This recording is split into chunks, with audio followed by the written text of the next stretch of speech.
Hello, my name is MsRheyRhey, and today I will be breaking down the cliff-hanging ability from the game Eagle Island. First and foremost, this action seems to be automatic with very little input from the player. The two criteria you need in order to hang from the cliff ledge is 1. Be facing the cliff side while you are falling, and 2. Be in direct contact with the ledge itself.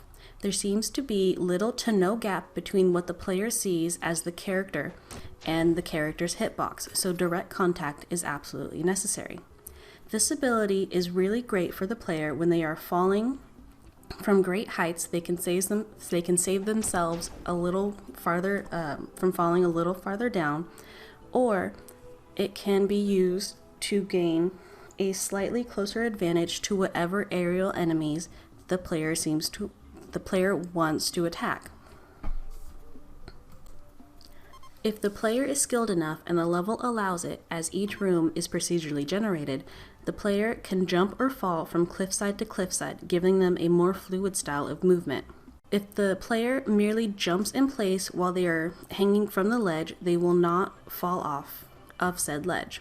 The only way to move off of the ledge is either moving towards the cliffside, which will raise them to the ground level of the ledge, or moving away, which will let them drop to the lower level. While you are jumping on the cliffside, you will notice that your jump height seems to be reduced by half compared to if the player character was just jumping on solid ground. This is remedied when you are given a rune stone in the game that specifically is for the player to jump higher while they are jumping off the cliff. This is great when the player needs to get to another cliffside that is either farther or higher away to get to where they need to be, or if they want to have an even higher vantage point in order to attack an enemy. But you do not need to jump off of the cliffside in order to attack an enemy. You can still hang from the ledge and order your owl to attack. It is able to attack in all 8 directions available in the game, whether some of those directions are wise or not.